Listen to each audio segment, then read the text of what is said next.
Imagine designing a car so revolutionary that it gets you investigated by the government. A car so advanced that some people believe the biggest automakers in America conspired to destroy you. This actually happened, and only 51 of these cars were ever made. This is the story of Preston Tucker and the car that was too good for 1948. It's 1945. World War II just ended. American soldiers are coming home. Everyone wants a new car. But there's a problem. The big three automakers, GM, Ford, and Chrysler, haven't released anything new since 1941. They've been building tanks and planes for the war effort. The American public is stuck buying the same old pre-war designs. Enter Preston Tucker. He's a car enthusiast, a salesman, a dreamer, and he sees the opportunity of a lifetime. Tucker doesn't just want to make another car, he wants to reimagine what a car should be. Picture this, it's 1948. And most cars still don't have seatbelts. Dashboards are hard metal that can crush your skull in a crash. Brakes are primitive drum brakes that overheat and fail. Safety? Nobody's really thinking about it. But Preston Tucker is. He designs the Tucker 48, and it's absolutely packed with innovations. We're talking about features that won't become standard for another 20 or 30 years. A rear-mounted engine, like a Porsche, giving you more crumple zone in front for safety. Disc brakes, unheard of in American cars at this time. Fuel injection, decades before it became common. A padded dashboard, so you don't die hitting it. Seatbelts, revolutionary for the 1940s. Pop-out safety glass to prevent injuries. And here's the coolest part, a center headlight that turns with the steering wheel. Tucker called it the Cyclops eye. When you turn the wheel, this third headlight swivels to illuminate the road ahead. It's brilliant. The car is sleek, aerodynamic, and futuristic. It looks like it's from the 1960s, not the 1940s. Tucker leases a massive factory in Chicago, the old Dodge Chicago plant. It's enormous, over 475 acres. He's thinking big.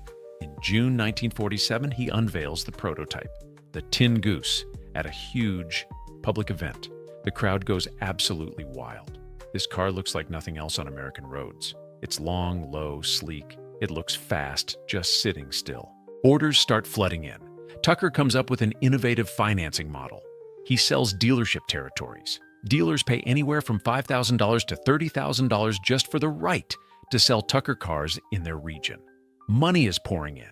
The hype is real. Magazine covers, newspaper headlines. Everyone wants a Tucker. Production begins. The assembly line starts moving. Workers are building actual cars. This isn't vaporware. These are real, functioning automobiles. Automotive journalists get behind the wheel, and they love it. The Tucker 48 has a top speed of 100 to 20 miles per hour, incredibly fast for 1948. The ride is smooth, the interior is spacious, the handling is responsive. Everything is going according to plan. Then the hammer drops. June 1948, the Securities and Exchange Commission, the SEC, launches an investigation into Preston Tucker and his company. They're claiming fraud. They say Tucker is running a stock scheme, that he's misleading investors, that the car can't actually be built at scale. But here's the thing, Tucker is building cars. They're rolling off the assembly line. They work. They're not just prototypes, these are production vehicles. In fact, to prove his critics wrong, Tucker sends 7 Tucker 48s to Indianapolis for speed trials. They consistently hit 90 miles per hour on the test track. These cars are real, but it doesn't matter. The SEC investigation is front-page news. Tucker under investigation for fraud. The stock price tanks. Investors panic and pull out. Dealers who paid for territories get nervous. Banks won't extend credit. Suppliers demand cash up front. The bad press is everywhere. Even though Tucker hasn't been charged with anything yet, the damage is done. Tucker has to make impossible decisions. To conserve cash, he stops production. He lays off 1,600 workers. The massive Chicago factory goes quiet. By January 1949, just 18 months after that triumphant prototype unveiling, the Tucker Corporation closed its doors. Total production, 51 cars. That's it, 51. For context, Ford was producing about 4,000 cars per day in 1948. Tucker managed 51 total. Preston Tucker goes to trial in October 1949. The government throws everything at him: fraud, conspiracy, securities violations. They're trying to put him in prison. The trial lasts for months. The prosecution presents its case. They paint Tucker as a con man who never intended to build a real car, who was just bilking investors. Then Tucker's defense gets their turn. They present evidence. They bring in those 51 cars as exhibits. They show the innovation. They demonstrate that Tucker delivered exactly what he promised: a revolutionary automobile. In January 1950, the jury delivers its verdict: not guilty on all counts, full acquittal. Preston Tucker was vindicated in court, but it didn't matter. His company was already dead. The investigation had killed it, whether he was guilty or not. So, what really happened here?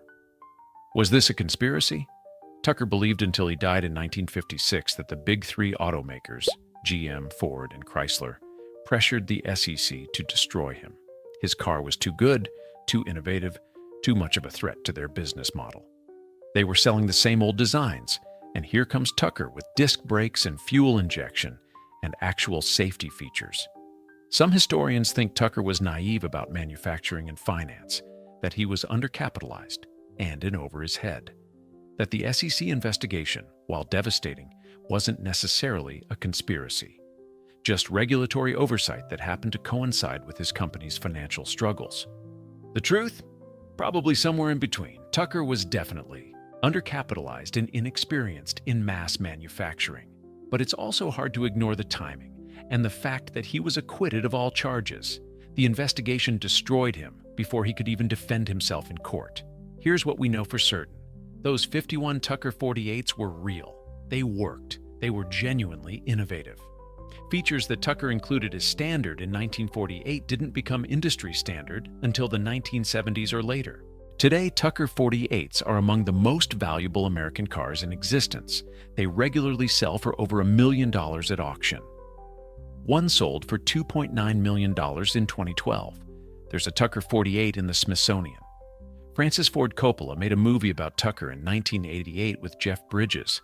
It romanticizes the story a bit, but it captures the tragedy: a genuine innovator crushed before he could change the industry. Preston Tucker tried to build a better car. He succeeded, but success wasn't enough when you're up against the establishment. Was it a conspiracy? We'll never know for sure. But we do know this: Tucker proved it could be done. He built 51 cars that were decades ahead of their time. And then the system shut him down. Those 51 cars are still out there, still running, still turning heads. They're a reminder of what one man with a vision almost accomplished. And they make you wonder, what if Tucker had succeeded? How different would our cars be today?